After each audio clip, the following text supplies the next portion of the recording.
SJC-12166, Commonwealth versus Amadi Sosa. Okay, Attorney Thompson. Good morning, Chief Justice Budd, Justice Gaziano, Justice Kafker, Justice Cipher, and Justice Georges. My name is John Thompson.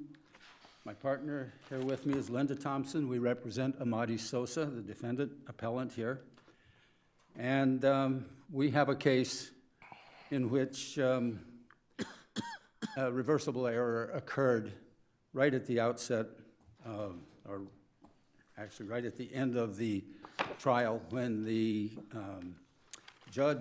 trial judge allowed a co-defendant of Mr. Sosa's to testify falsely under protocol Rule 303E, and denied Mr. Sosa's.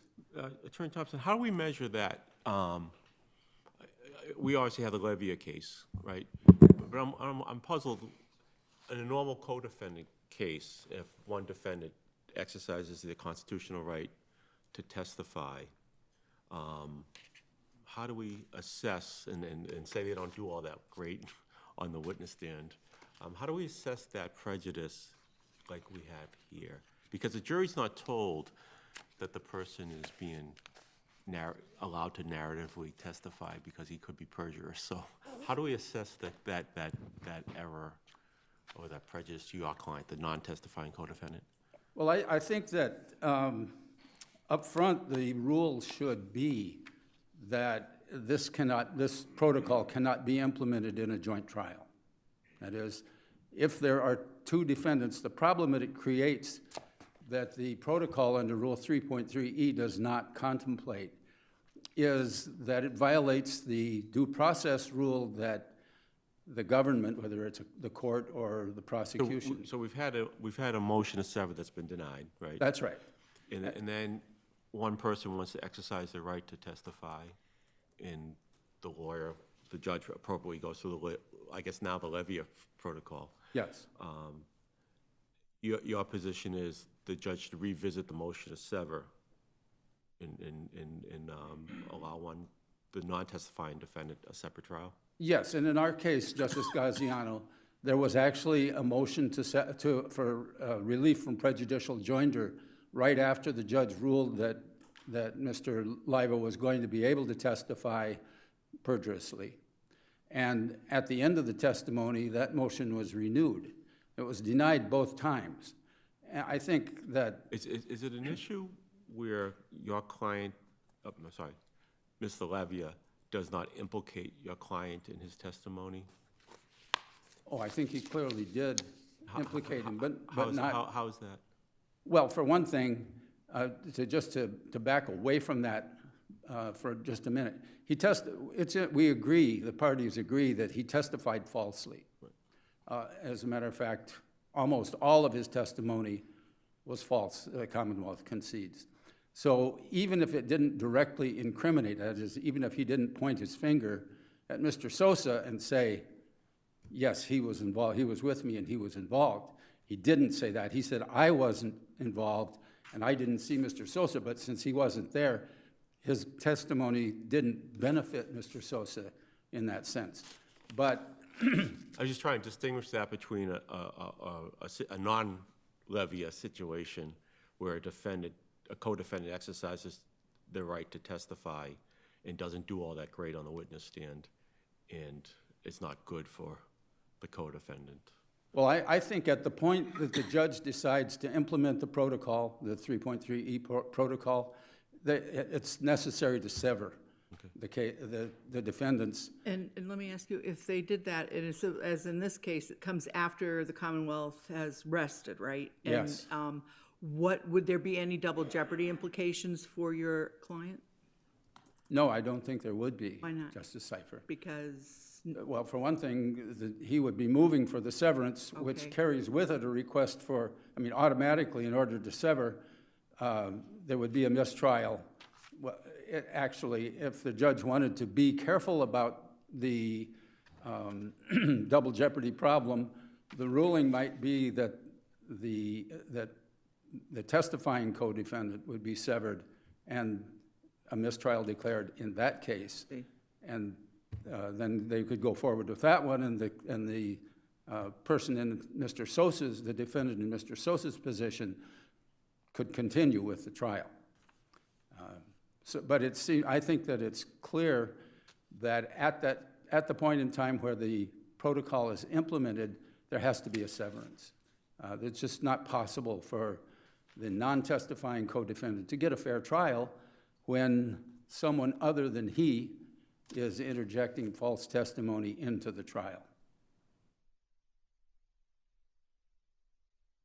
So it was an abuse of discretion for the judge to deny the motion for relief from prejudicial joinder. If it's not automatic, if it's not a structural error, and we conclude we have to assess this from sort of a prejudice perspective, how was the testimony prejudicial to your client? I take it the argument is that he was so obviously lying that he jeopardized the entire, both defendants' cases. Is that right? There is that element there's an instant credibility problem that's created once you resort to the narrative form of testimony.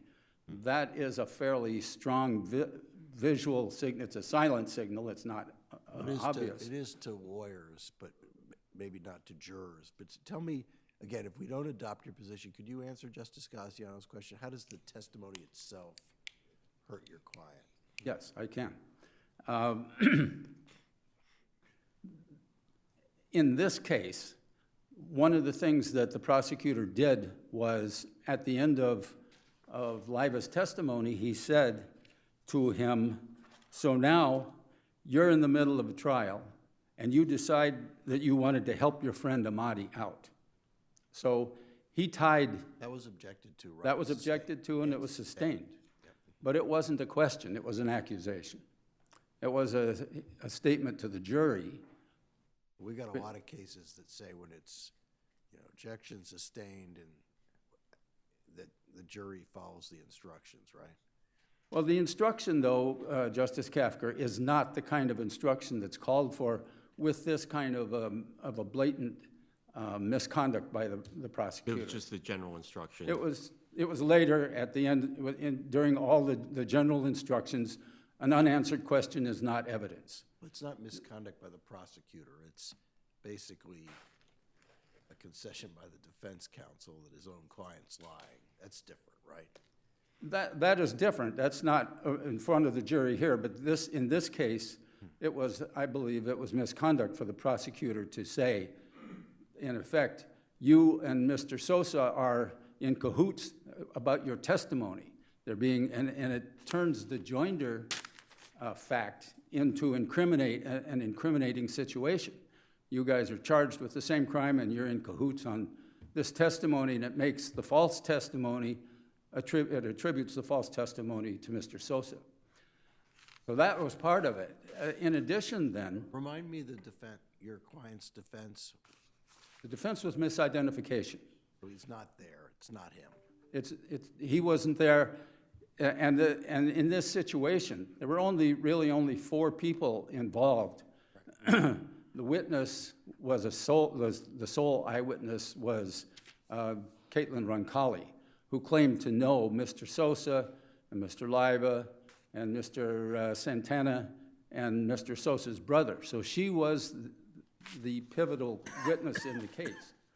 She was the only eyewitness, and Liva's testimony was used to corroborate her testimony. One of the things the prosecutor did that was improper under the triplet case was to say to Mr. Liva, well, you heard Ms. Roncalli say this, and you agree with that, don't you? Or do you challenge that? And he went through, they had 2 witnesses, they had Ms. Roncalli, who had already misidentified one person. It was clear that she had misidentified Mr. Sosa's brother as being present. So she was the only eyewitness, and her testimony was the only testimony that incriminated Mr. Sosa, and it was already impeached. She was a self-impeaching witness. She still insisted during the trial that Mr. Sosa's brother was the second accomplice. So this testimony was used to corroborate her testimony. It was used to corroborate Ms. Cunha's testimony, who was testifying under a deal with the prosecution. And he went through that with Mr. Leiba on those points too. You heard Ms. Cunha testify, and you agree with her. And then he used Mr. Leiba to introduce non-evidence, these, what he called the Amadi Sosa connection, this 14-and-a-half-minute arrangement of video clips that were taken from the surveillance video at a different location where there was supposedly a rendezvous just half an hour before the shooting occurred. There wasn't any evidence other than Roncalli's testimony that Mr. Sosa was there. And there wasn't any evidence about how the gun got there, how Mr. Sosa got there. So the prosecutor formulated a theory that there was a car at Mr. Sosa's residence, at the building where he resided. There was a car there, a black Nissan Maxima, that had paperwork in it that had Mr. Sosa's name on it. They had the video that they were using that showed a car coming to the back of Mr. Leiva's residence. Remind me of the connection of your client to the gun, the evidence that connects your client to the gun. There were two things that connected my client to the gun. One is that Ms. Roncalli said that she had seen that gun or a gun like it at the same building that Mr. Leiva lived at, although she didn't say when it was or who she saw it with. She just said she had seen that gun at 364 Orange Street, and that's where Mr. Leiva's apartment was. That was one connection. The other connection was the ammunition that was found in the basement of that building. That's Sosa's building, 364, or are they both? I'm sorry. 364 Orange Street Is the building where Mr. Sosa's father lives? father Second lives, floor. and his apartment was there. Okay. And the ammunition was in that basement. Right, where does Leiva live? Leiva lives at 70 Granada Terrace. Okay, I think you misspoke when you said. I'm sorry. That was quite, yeah. and actually, I was going to ask you about the basement search, which you Yeah. also raised. The basement search. And I don't know if you finished answering Justice Kafka's question? No, the connection, just to make it It clear, was the second one, right? You were about to do the second connection to the gun, right? the second connection was the ammunition. Right, in the basement. Yeah. So that leads us to the search of the Yes. basement, and if you could address that, please. Well, the search of the basement was faulty because of the warrant, the flaw in the warrant in the warrant application, in which the affiant said the basement is a common basement. And so that the search, the affidavit as far as the second floor goes, that was conceded by the Commonwealth. There was no probable cause for the second floor?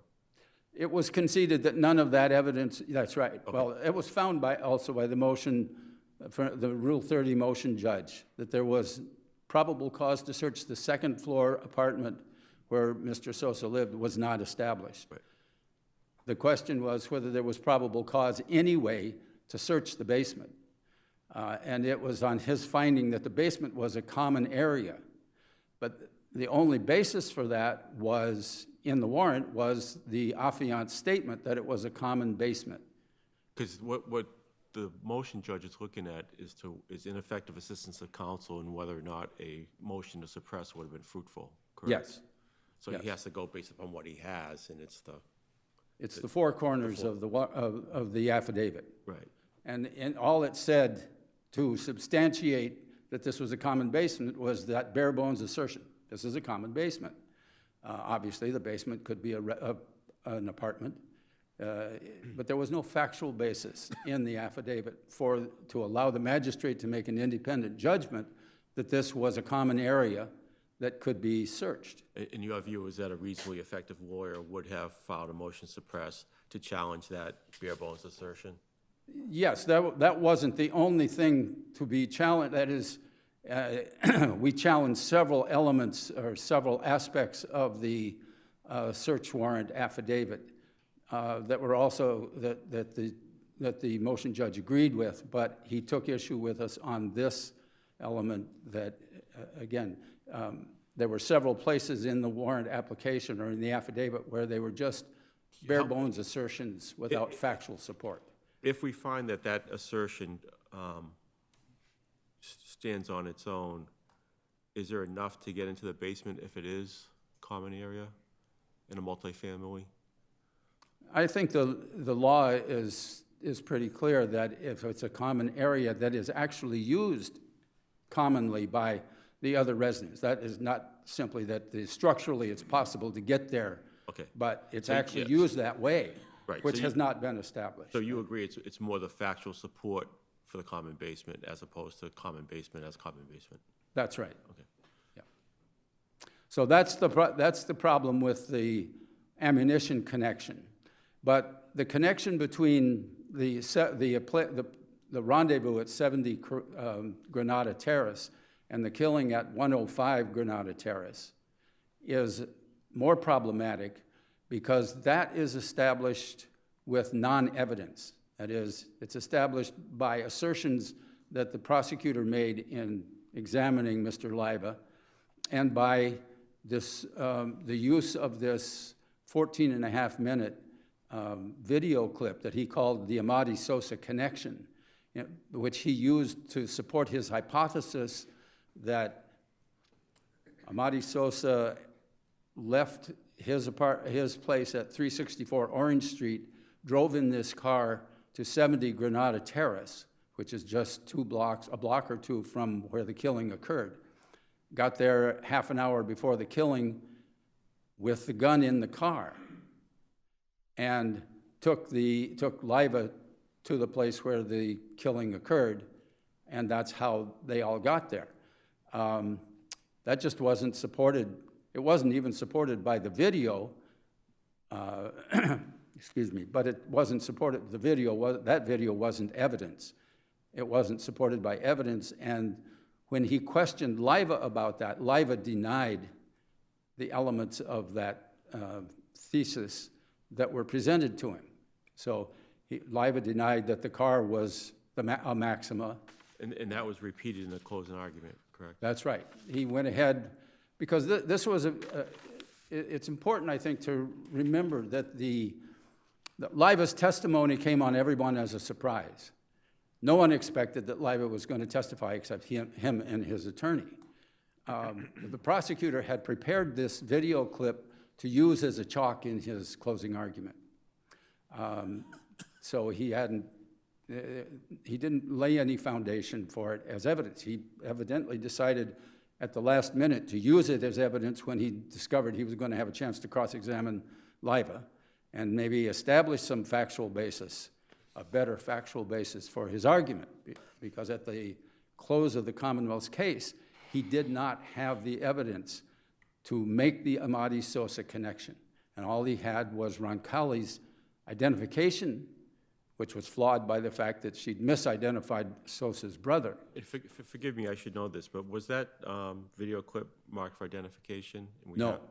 It wasn't? It was not. It wasn't even referred to because the prosecutor kind of sneaked it in. It was played, right? It was played to the jury during Leiva's testimony. Is there an objection? There was an objection near the end of Leiva's testimony. Sosa's attorney recognized that this was not the same. This was not the video that was in evidence. That is, Exhibit 16 was a large video, about 75 hours of video that came in as a single exhibit. And during the trial, the parties had been playing excerpts from that, Exhibit 16, at various points to illustrate testimony. So this clip is a subset of an exhibit? It is a subset of an exhibit, but it's rearranged. It's been edited to show a particular sequence that supports the prosecutor's argument. Do we have this video clip in the record? We do. It was Exhibit 10 in the motion for new trial hearing, so it is in the record. It's a very poor quality video. It's like the video in the Davis case. As a matter of fact, at one point in the video, it shows Leiva returning from 105 Granada Terrace from that direction to 70 Granada Terrace where he lived and running up the back steps. What would be relevant would be whether or not the vehicle resembles a Nissan Maxima? The question is, could this be depicted, did this depict a Nissan Maxima? He asked Liva that. The prosecutor asked Liva that, and Liva said, no, that's a Honda Civic. Okay? So that's what the evidence was, that it was a Honda Civic. But the prosecutor argued his theory that it was the Maxima. So he used that clip to substantiate his theory that wasn't substantiated by evidence. So that's also prejudice from Liva's testimony that should not have come in because there should have been a severance. And so there are grounds for reversing this conviction without finding a structural error in the ruling on severance, in the failure in allowing the Liva to testify in Sosa's case. But the point about structural error is this created such a pervasive problem. It came after the prosecution's case was closed. It made Liva a prosecution witness and a very damaging witness to Sosa, but you can't identify, even though the parties agree, that that Liva's testimony was pervasively false. The parties agree on that, but none of the false testimony can be specifically identified. And so it's impossible to go through a harmless error analysis or a materiality analysis, if you look at it that way. The introduction of false evidence in a defendant's case by the government is... Well, it's not by the government. That's the problem. It's by co-defendant. Well, it's actually by the court, Well, Justice Kafker. It's the court implemented the... it's more complicated than that, right? Because the defendant has the right to testify. Yes. And it's not the government, it's the defendant. I understand the court allows the co-defendant to do this, but it's not a classic case where the prosecutor introduces false testimony. No, it isn't. It's a classic case, though, in two ways. It's a novel problem. It's a novel instance of this, but it is because of the severance motion being denied. The judge actually made a ruling that this false testimony could be presented in Mr. Sosa's case. And so, like in Francis, where the judge and the prosecutor connived to bring in, to assign a lawyer to the defendant without his knowing. I think you're who he was getting. mischaracterizing Francis, because in Francis, the defense counsel and the judge Yes. collaborate. I'm not- sorry, not I said the prosecutor, didn't I? I meant the defense counsel. I apologize. So are you saying that no matter what, if the defendant is going to testify falsely, it's a per se structural error issue? If the defendant is allowed to testify falsely in another defendant's trial, Right. and obviously under the Liva doctrine, the defendant can testify falsely in his own trial, Understood. and he's giving up whatever constitutional protections are taken from him. I'm just trying to figure out why it would be a per se structural error for your defendant, for your client, because you don't know what they're going to say ahead of time. You don't know what they're going to say ahead of time, but you know that they're being given the license to testify falsely. And again, if it's his own trial, it's his own, any injury is self-inflicted. But Go ahead. if he's testifying in somebody else's trial, Sosa has an absolute right to not have any false testimony, any false evidence presented knowingly in his case. You think this should be a rule whenever there's this 3.3 procedure? I think that it would be... A severance rule. It should be part of the Rule 3.3 protocol. It should just be an elaboration. This can only be this can only be implemented in a single defendant What trial. about if you were to have it so that the judge could decide after the testimony was given? whether this was something that would be prejudicial. I don't know how the judge would make that decision, because the judge wouldn't be able to identify what was false. It would be very difficult to identify how badly any of the testimony damaged the other defendant. It might be good for both, for the COD. It might be, but one of the reasons for having a structural error is when there's a situation where you know an error has occurred and there's no way to measure what damage was done by it, that's a situation where structural error is appropriate. I understand. All I'm saying is it might be better for a co-defendant to decide after they hear the false testimony about whether it was helpful, whether it was good for him or not good for him. I think the defendant probably could waive an objection, but in this case, for example, Mr. Sosa's lawyer objected and asked for relief from prejudicial joinder before the testimony and afterward. Yeah. I have one last question. Has this come up in any other state? Has there ever been anything like this before where we have some guidance about whether it's been treated as structural error by another state or a federal court? I couldn't find anything, Justice Kafker, about that. This is the first time No, we've had this. I looked at, Lefebvre doesn't, in his criminal procedure treatise, doesn't mention this problem. So I haven't seen anything on that. We don't even know if other states permit this kind of procedure to go on. I don't know that either, Justice Cipher, although I had the impression I thought this from was Liva, I thought this was a bar rule that came from the ABA, right? I think it's derived from the ABA rules, and I thought that there was some, And there's no guidance in those rules about co-defendants, right? no, there's nothing in Rule 3.3E itself, and I know you are the author of the, That's Justice Lowy, not me. weren't you the author of the Liva opinion? I'm sorry. They get confused all the time. Okay. Can I just ask you one question about the intent to kill? What's the evidence, or what's your argument that your client didn't know that Leva had a gun?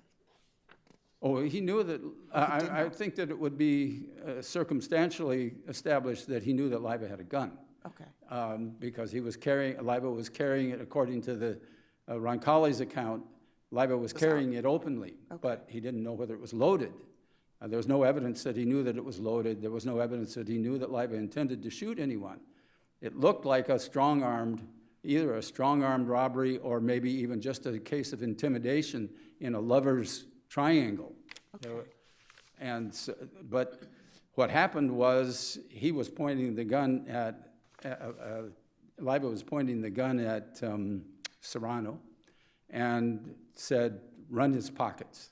And there was some movement like that, as if to rob him. And Serrano said, come on, guys, chill, leave me alone, in other words. And then He was suddenly he shot. He was convicted of both theories, premeditation and felony murder. Yes. Okay. Yes. And I think it's clear from the record that the evidence of premeditation was not there. As a matter of fact, the judge, with the agreement of the Commonwealth, directed a verdict on armed assault with intent to murder. So I think that the deliberately premeditated murder is not substantiated.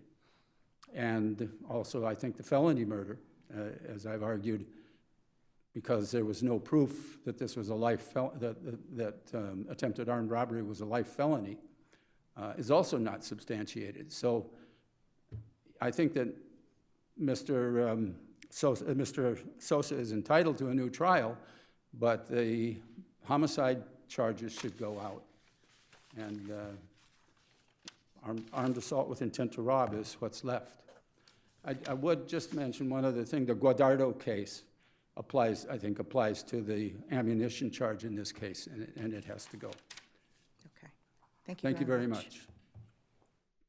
Okay, Attorney Shepard-Brick. Thank you, and may it please the court, David Shepard-Brick on behalf of the Commonwealth.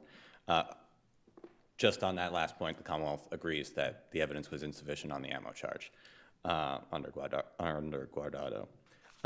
In terms of the I think the narrative testimony is actually disfavored now under the ABA rules. I think there's been a general move away from using that as a method. So I don't know that there's any guidance on that, because I think a lot of other jurisdictions have moved away. So is there any guidance at all about this problem? Any other state have dealt with this issue where you've got the co-defendant basically perjuring himself, or at least his defense counsel thinks he's perjuring himself? I didn't come across any cases. I mean, I think as a practical matter, there are plenty of cases where you have two co-defendants and one of them testifies falsely. It happens all the time.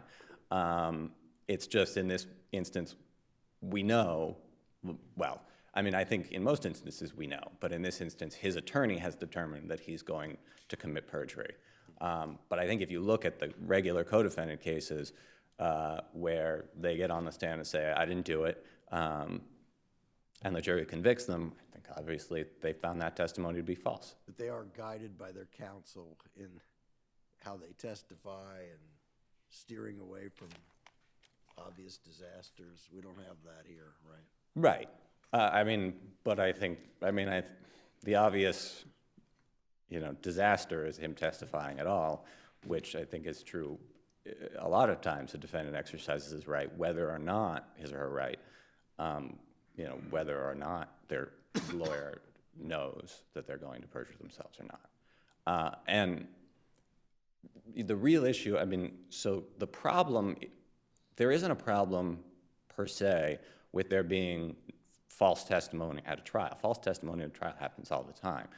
The issue is if the Commonwealth uses that testimony to prove their case.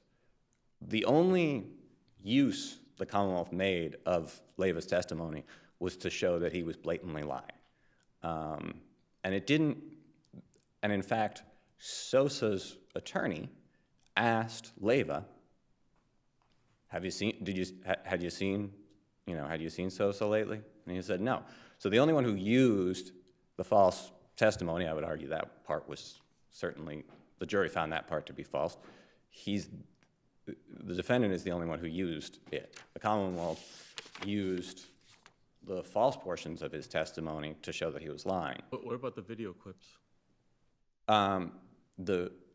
He did authenticate some of those video clips, but in the motion for new trial hearing, the detective who recovered the video, he reviewed the video clips and he said, yeah, those are all on the exhibit. So there was one exhibit that was like 6 hours.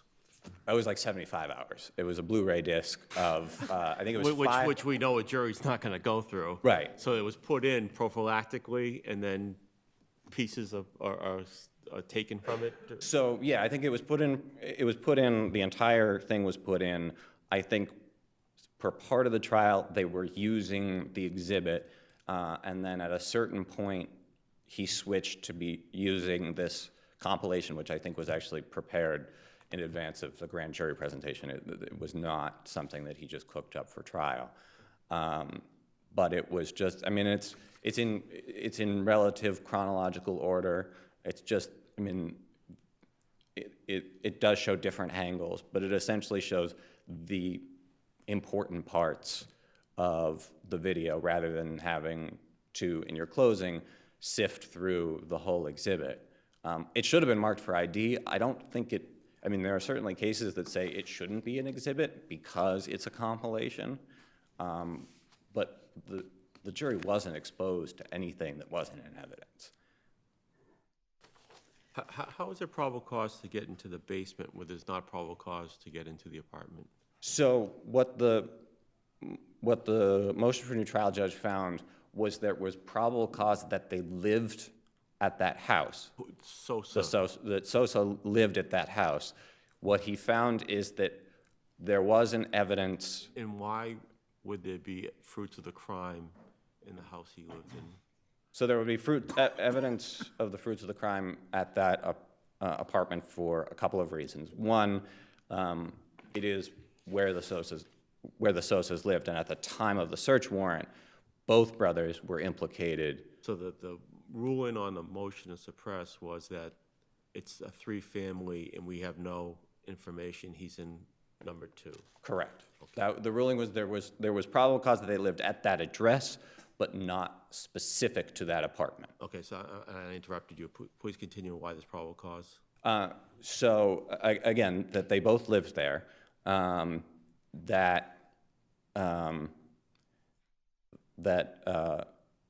after Leyva left the crime scene, he asked, within a short period of time, the witness from Framingham, he asked her to come pick her up at that address. So there's evidence that he went to that address. I think also the evidence that, well, as I already said, the evidence that the brothers were involved. So between those two things, I think there's evidence that I think there's probable cause. So if he goes back to that address, he wants to get picked up there, is the inference that he's going to stash something there? I mean, the inference is that he might stash something there, that the brothers might stash something there. It is their home. And so certainly, I mean, there was a lot of focus on the firearm and the ammunition, but the warrant asked for clothes that they were wearing, so that for possible DNA testing. I mean, the testimony was they were very close when the gun went off. So that certainly you would expect to find clothes at someone's house. So I think that was, I mean, there's certainly probable cause for that. And there's the single statement that it's a common basement? Yes, that was. And that was put in there basically when the magistrate limited the search, essentially. So the magistrate only limited the search. He had asked for the common basement. The magistrate added that it was limited to those areas clearly, any area in the basement that was clearly apartments 1 or 3 was excluded. It turned out you couldn't tell. But I think you can't really say more than this is the common basement because the defendant's argument is the police can't go there. So, which the Commonwealth's position is he doesn't have a reasonable expectation of privacy in the common basement. But even if he does, the police then, could the police have gone into the common basement without a warrant? I mean, I think there's certainly an argument that they could, that he didn't have a reasonable expectation of privacy in a common basement that was used by the other, that was easily accessible and used by the other residents. And certainly... So any house, there's no expectation of privacy, the police can break a door down into a basement and just go in? Well, you don't have to break the door down to get into the basement. Okay. It was unlocked. You open the door. Open the bulkhead of any basement and just walk in? Multifamily? Again, it's not an argument I love, but I think that this court has held many times that common areas are common areas. And you don't have a reasonable expectation of privacy. Do we want to encourage police to do that? No, but they did it. They had a warrant. So I think you don't really have to deal with that issue because they had a warrant. And if that's a constitutionally protected space, how are the police going to tell the magistrate that it's a common basement without going in there and looking at it? So I don't know how you get probable cause to search that. I mean, this court has said many times, like, look, you don't have to say what closet it's in or what bedroom it's going to be in, because without going into the apartment, you can't know until you're there. So if that common basement is constitutionally protected, then that's all that you can give the magistrate without violating that space. So this is a rule solely for multifamily dwellings? I mean, I would say so. I mean, if it's a single-family dwelling, then you need once you have a warrant for the building, you have a warrant for the building.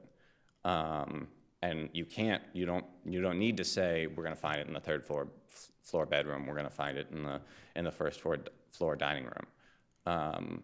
But in a multifamily building, to protect certainly the expectation of privacy that the other residents had, which again in the common basement I would say is limited if they have one at all.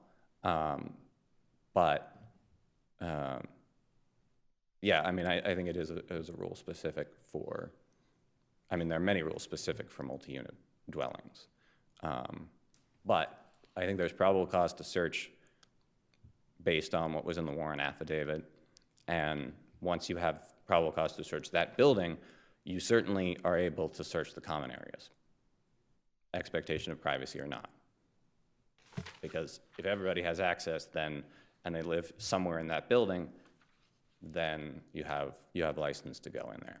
I'm sorry, did you say that he put in it's a common basement before he knew whether it was a common basement? I mean, he knew it was a common basement. I believe at the motion for new trial, he testified he had been to that apartment building before. But what I'm saying is he didn't go rummaging around in the base, because he didn't know it was a common basement. I mean, I guess he did know because of the back stairwell. There's a back stairwell that he described that all lead down to this basement area, and there's access, and there's also access from the street. So he knew that there was sort of this access to this common basement. He hadn't been in the basement, obviously, until after the search warrant was served. Where is the evidence of deliberate premeditation? So I would say that the evidence of deliberate premeditation is the coordinated nature of the attack coupled with... Well, the attack is a robbery, right? Run your pockets. I mean, I think the robbery is a show. I think this was always an execution, and I think... What's the basis for that? So you have Leyva, he shows up at the house, he's texting, he's on his phone, he leaves, he goes back to that apartment, he meets up with a bunch of people, he comes back to the house, he's talking, he has a brief conversation with the residents, he's still, I think the testimony was he's still on his phone. They go out to the victim and the witness go out to the porch. He almost immediately gets up, goes out, walks around the corner, she hears some rustling, and he immediately shows up, flanked by two individuals, armed with a gun that the witness had seen at the Sosa's house. She said, I recognize that gun, I've seen it before.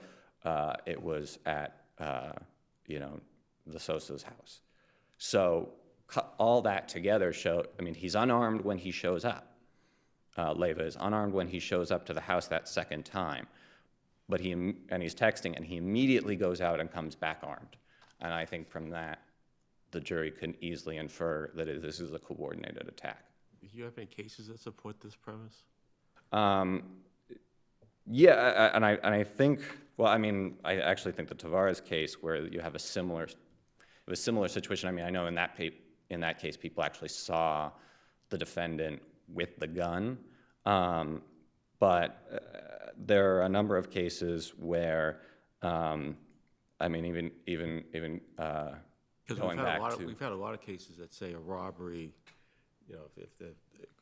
clearly there's evidence of a robbery, it's a different story to say, and something happens during the robbery, that supports felony murder as opposed to premeditation. Right. But I also think that, in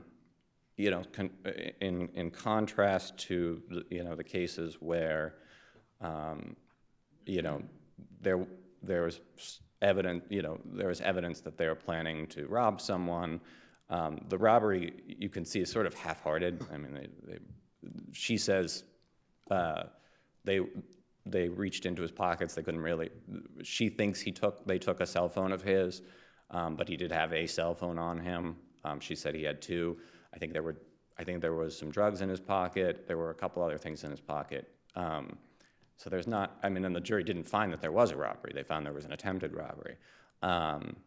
But they all when Leyva starts firing, and it's 7 shots out of a semi-automatic pistol, or semi-automatic rifle, I guess,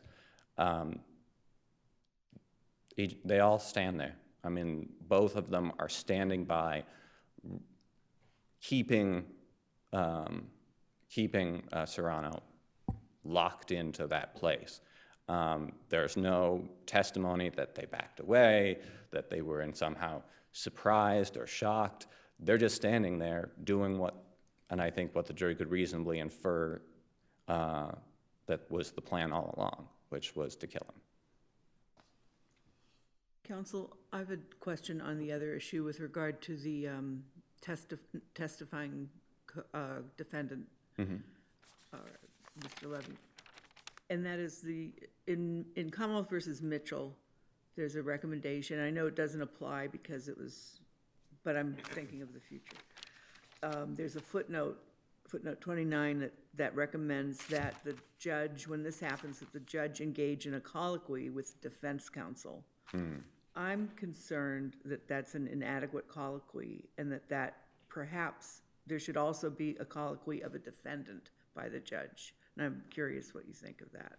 So, I mean, there was a very limited colloquy with the defendant. Your lawyer told you what the rule is. Yeah. Do you understand it? Yeah. I think the problem with a more extensive colloquy, and I think you can see the tension in the transcript, is Leiva's attorney keeps going, I'm trying to follow my obligation of candor to the tribunal, but I also can't tell you anything because it's client confidentiality.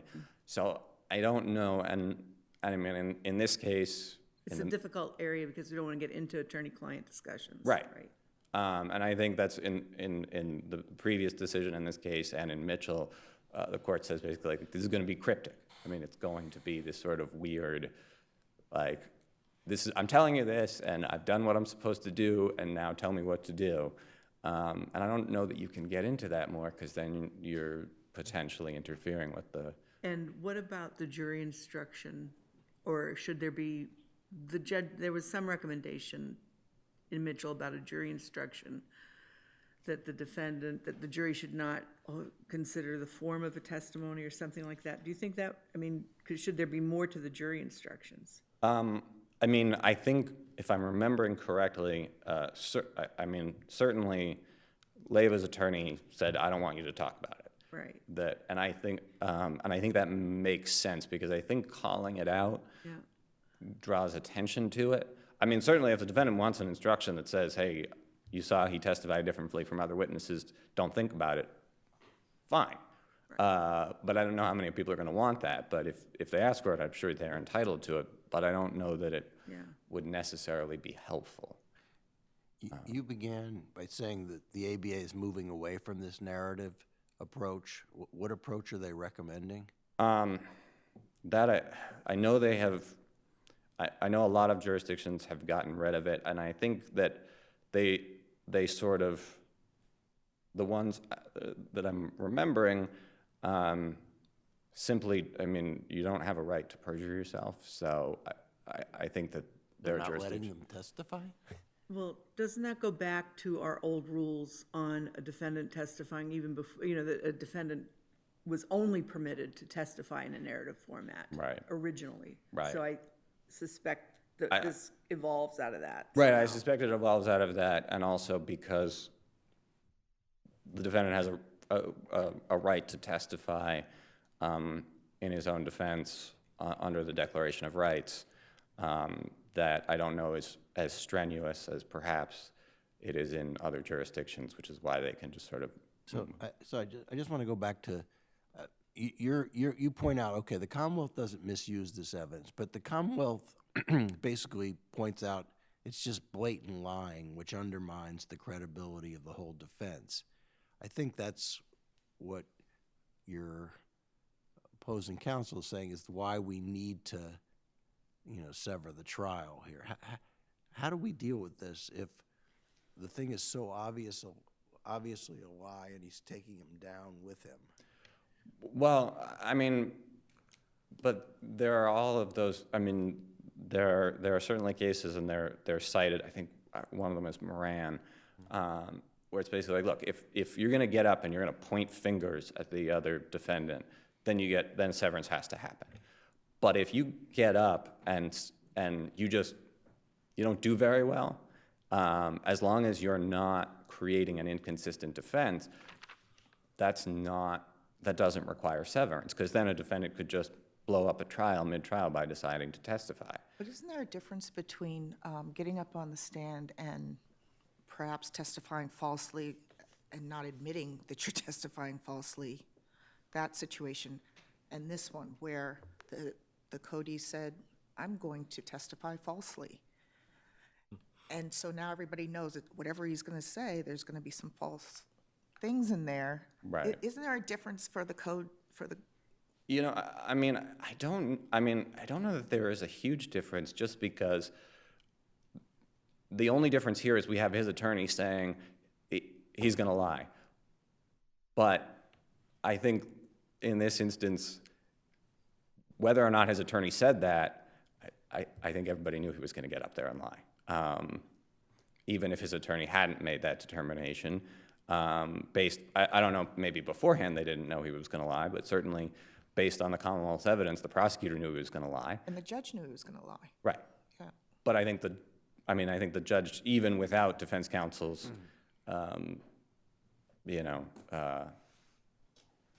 telling the judge that he's going to testify falsely, I think based on what the evidence the Commonwealth's case had been, I think there's a strong argument that the judge would have strongly suspected he was going to lie.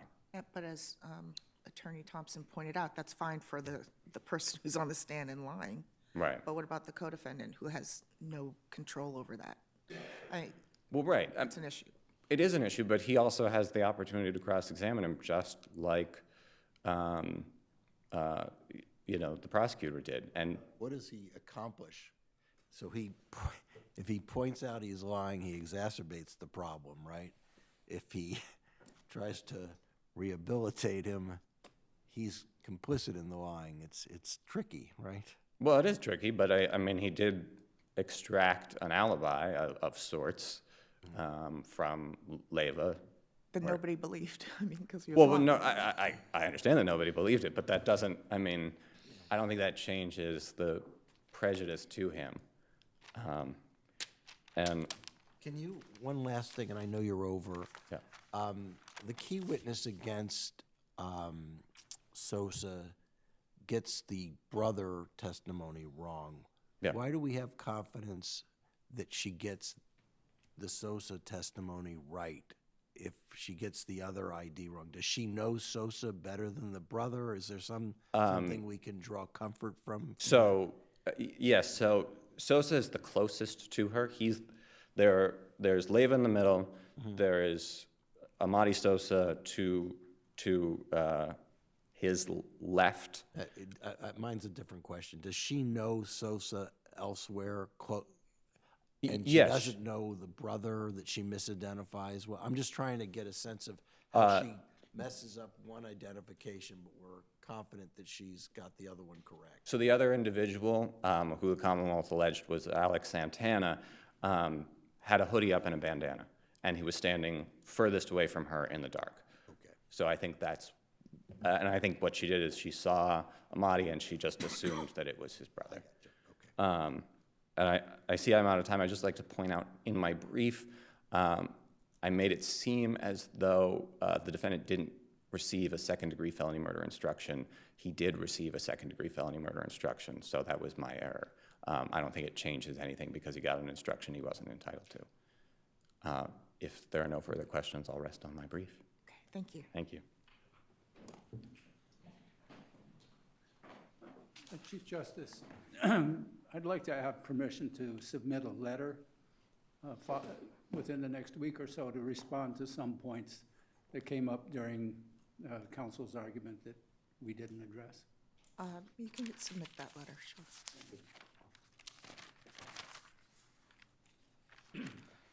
And Attorney Shepherd-Brick, if you want to respond to it, you'll have a chance to do that. Thank you.